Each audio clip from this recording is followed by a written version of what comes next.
Hi, I'm Orchi, and on this channel, I talk about books I've been reading and my many, many, many thoughts on them, all very objective, of course. um, and today, I want to talk about a recent read, The Goldfinch by Donna Tartt. So, as you can see, this is a mammoth of a book. It's quite hefty, and so I have quite a lot of thoughts about it to match. Donna Tartt is probably better known for her almost cult classic novel now, I suppose, based on what I've seen of it on social media, which is The Secret History. But I haven't read that, so I can't really speak for it. But this book kind of convinces me that Donna Tartt has like a great writing style. So right off the bat, one of the main pulls of this book for me has been the writing style. It's very immersive. But I want to start with kind of an introduction to the book, and also a very pretty cover. But yeah, the book is, I guess, in its at its most superficial, some might call it a coming of age story. It's got all the trappings of fun. The boy who's at the center, or at least he's a boy when the story starts out, is Theo. And we meet him when he's in his preteens and, go along with him through his life until he's in his mid to late 20s. But that's pretty much where the coming of age typical trope ends, I suppose, because even though we are wedged in his mind for the entirety of the story and go through life alongside him, this is so much more than just a child going through puberty and coming into adulthood. The book starts with its most pivotal incident, some might say, the one that courses and sort of influences the rest of Theo's life. And that's where you also meet the goldfinch that's peeking out at you from the cover for the first time. And the goldfinch is also pretty much there to stay for the rest of the journey, as you will find out in the most weird, almost absurd way. Now, I have to say that I really enjoyed it. Like the reader experience of this book was great for me. And that's kind of odd because when I think back on it after I'm done reading it, or whenever I'm not actively reading it, I genuinely don't understand why I like this book so much. Because if you talk about Theo, he's not particularly likable. There's a lot of characters, and they're all pretty well fleshed out, I would say. And again, the writing style is very immersive. It hooks you in. You almost see everything very vividly through Theo's eyes. While I was reading, I felt like I was pretty much inside the book, living his life. But at the same time, some of the main things about this book, it's mostly situated in New York, except for like a short stint for when Theo was living with his dad in Las Vegas, which is almost like a fever dream. But I did like that section in its own way. And as a lot of art that is centered around New York, it romanticizes it quite a bit. And sometimes, I don't know, I think I find that as a little corny. And then in the first part of the book, a lot of it is about Theo's mom, because that's who he lives with. And his dad is not very clearly in the picture. I mean, he's there for the first few pages and then he's gone. And even when he's there, he's not really there, if you know what I mean. So obviously, the focus is largely on his mother. But again, when I was reading it, the writing is engaging enough where I enjoyed it. I liked seeing the world through his eyes while he's, going along with his mom. And there's so many details about her. It just makes her come alive and it's enjoyable. But like when you think about it later on, it kind of like glimpses of of his mom kind of read like if you have ever watched any of those rom-coms where the dead friend or the dead wife is remembered and then it's just this black and white video and her being all cutesy in it. That's kind of how Theo's memories of his mom reads as. But maybe I'm being a little cynical because this is the weird part for this book. When I'm reading it, it's just so it's the writing will swallow you up, and then once you're in that world you're not going to critique it anymore. And this criticisms, I'm not saying that I didn't like it at all, and maybe I was a little harsh with that, but that is a little bit of a feel I get when I think back on the book, which is why this book is such an odd read for me, because when I look at it from the outside, I don't understand why I like it at all, but when I'm reading it I love it. So maybe Donna Tartt just has got the writing chops to be able to sell whatever story she wants to tell, doesn't matter how corny. But um, but these are like mild criticisms because at the same time, the character development of Theo is also a very complex one and one worth discussing, I would say, which is why I'm making this video. So, Theo kind of once his okay, there is gonna be a lot of spoilers in this video, but having said that, Theo's mother dies in this kind of a horrific way. Him and his mom were at the Met looking at paintings, and there was this terrorist attack, which that's pretty much all you're told. A bomb went off, but later on you're never like elucidated about what exactly went down and what do they mean by a terrorist attack and what was the outcome of that. Like after once Theo's out of there, that's the last you hear of it, except for, Theo's recollections of it because he develops a bit of a PTSD or shell shock, as it used to be known more aptly. And he often has flashbacks to the time when he was in there and all the debris and dust crumbling around him and people lying unconscious because he came to after a while. He had passed out in the at the initial explosions as well, but so you do get glimpses of what happened because Theo is often terrorized by it, to use a I should not use that word.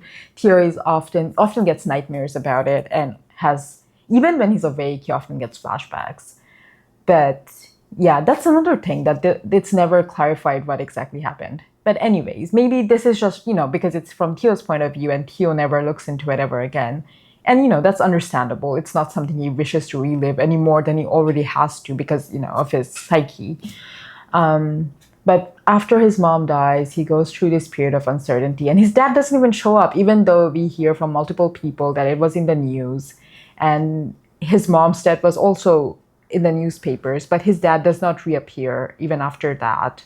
And Theo ends up living with a friend and his parents, the Berbers, who pretty much dominate the first section of the book and also the last, because once all grown up, Theo goes on to almost marry his friend's sister, who he first meets not first meets, but like really gets to first know while living with the Barbers.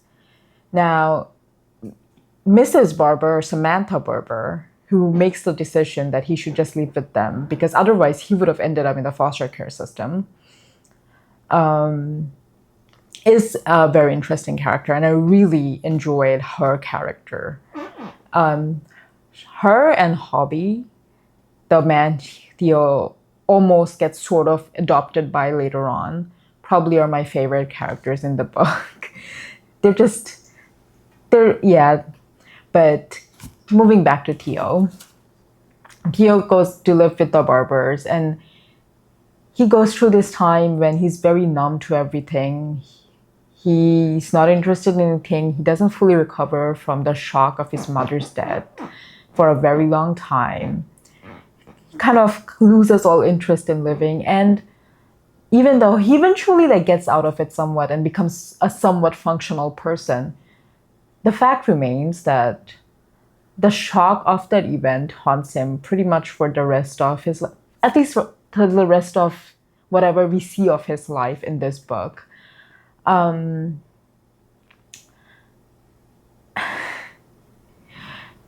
he was very close to his mother, and he was so young when she dies. And as he gets older, we see that he never really fully heals from that, and he has these detachment issues. Except for, so the other important thing that happened when the explosion happens is that Theo spotted this girl who was there with who he had assumed was her grandfather. And they were sort of eyeing each other as teenagers feeling flirtatious will do before the bomb goes off. But when Theo came to, he found himself close to the guy who he thought was her grandfather, and he was near death, but he was delirious and he was saying gibberish. And when Theo went over to check in on him, he kind of just grabbed his hand and said a few things. He was clearly not there anymore. He was very delirious, but he also pressed this ring into Theo's hands, so Theo ends up with his ring, and that's what leads him to go search out Hobby, who turns out to be the man's business partner. And Theo finds out that the man was a really old uncle to the girl he had met. And that's how he first gets introduced to the girl, whose name is Pippa. And also how he develops a lifelong obsession for her. Now, a lot of the story is really about Theo's obsessiveness. Theo also just casually pilfered a painting the day the bomb went off. He clearly was disoriented, and it wasn't intentional by any mean, but he ends up in possession of this priceless painting. And that is also an obsession. It becomes an obsession because that's the last thing his mom was talking to him about. So I guess holding on to that painting, which really amounts to theft. I don't know a prettier word for it, but he gets obsessed with that painting. He sort of associates it with his mother in a very weird way. And that, alongside with his obsession with Pippa, who also he saw for the first time in that day, kind of tells you that he is basically obsessed with that day and he never learns to cope with it at all. So for the rest of his days in this book, it's about Theo and his two obsessions that he doesn't know what to do with, he doesn't know how to deal with, and how those lead him to a bit of a self-medicating problem, by which I mean that he develops addictions to drugs. And that pretty much makes up the rest of the storyline. Keeps making stupid choices. He doesn't know what to do with the stupid painting. Fear of getting caught haunts him. He can't let go of it because he's obsessed. He can't let go of Pippa because he's obsessed over there too. He doesn't know how to make healthy relationships anymore. He only knows obsession and self-medication to remain functional. And while there was a little bit of a stint of living with his dad, that just fueled his drug addiction even more. So that didn't help. And in the later part of the book, the art theft becomes a much more looming problem because he gets involved with this friend, which I gotta say, when I Googled the goldfinch, there's a lot of people who ship him and this friend of his called Boris. And they were friends while they were teenagers. So that really ought to tell you something about people on the internet. Anyways, I really don't want to see, like, that's a tangent, but I just thought that was a little sketch. But he has this very interesting friendship with a boy he meets while he's out in Las Vegas because his dad pretty much neglects him entirely. But it is a very nice, cute friendship. But it also becomes a problem because Boris is not somebody who believes in living on the straight and the narrow. So he kind of drags Theo into his problems and further enables his vices, which is drugs, because Boris is also a hardcore pill popper. And this is where comes in my criticism with the book once again. Once he makes out of Las Vegas in a very weird way, again, and he makes his way back to New York, that's when Hobie sort of takes him in. We find out that Pippa has gone off to boarding school in Switzerland. And he's getting older now. He's almost an adult. And adult Theo is a little insufferable. But I guess living with obsessions and addictions take their toll on you at some point. And it's only realistic that he's not going to grow up to be particularly likable while living like that. But he is a hardcore drug user at this point. And the little unrealistic part about this is that even though he lives with Hobie for a lot of years, Hobie never gets any idea that he's just doing drugs all the time. Theo is almost never sober by this point in his life. And while his girlfriend does figure it out, but there's never much mention of people around him. But at the same time, it is a fact that he doesn't have much of a social life. He dates Kitty and he talks to Hobie, but that's about it. Other than that, he's not interested in people, and you can tell that his PTSD is still alive and well.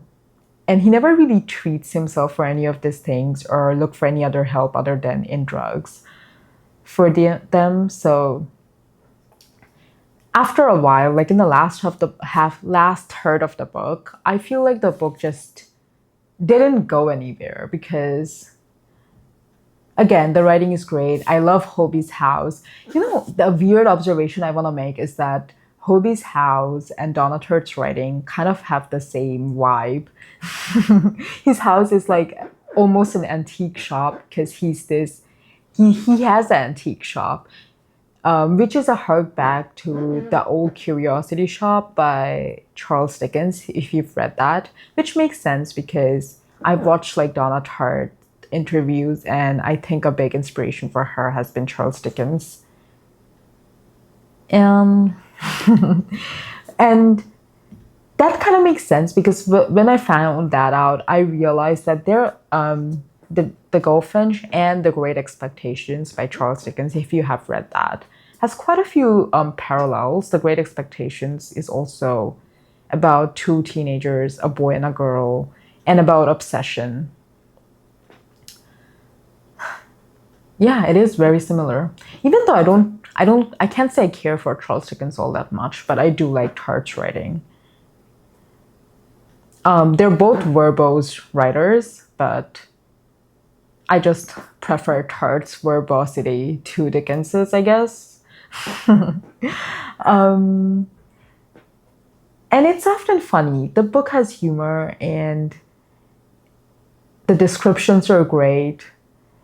The many little details are great. I like the way people talk in the book. I love the dialogue, especially when it comes to Hobie. And it's an atmospheric book, so if you like the atmosphere and you just want to vibe with it, this is a great book. But the ending, well, is a little disappointing, at least to me, because Theo doesn't really change.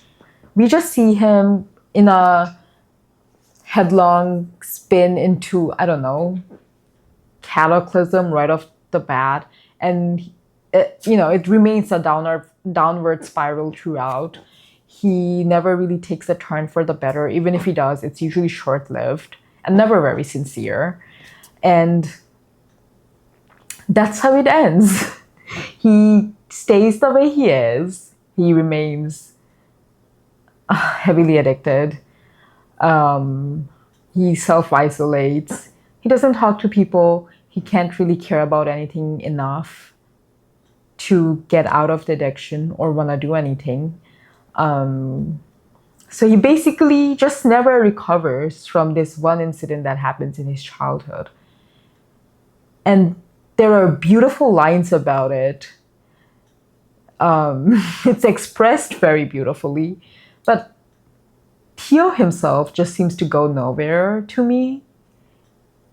And I almost don't want to criticize it too much because I really enjoy the writing of the book. And I find it very easy to read. It's like so many pages, but once you get into it, it's quite a page turner. But Theo himself is a bit of a disappointment. He's a very realistic character. And it even makes sense that why he can never get out of his fog. But I feel like I left with something wanting. He just didn't, land the home stretch, I would say. The finishing lines are beautiful as well, but Theo himself is a bit of a disappointment. And even Pippa, who makes an appearance every now and then, she's very well aware of Theo's obsession with her, and maybe that's why she keeps a distance. But even she never fully recovers. But I mean, she's still better off than what Theo does. She makes something of an effort. But then again, Theo doesn't see any point in anything. So it's a very nihilistic book, I will say. Or at least Theo is a very nihilistic character. And you notice it even more because he's in such stark contrast to like the hominess and wholesomeness that is Hobie. And even Mrs. Barber, who in the beginning is all icy flourishes and this very detached elegance, even she has something of a character development. But yeah, I love the writing and I would be open to reading more things by Donna Tartt. But I gotta stick with my criticisms on this one. And that's what I've got to say about the goldfinch. See you next time. And thank you so much for watching.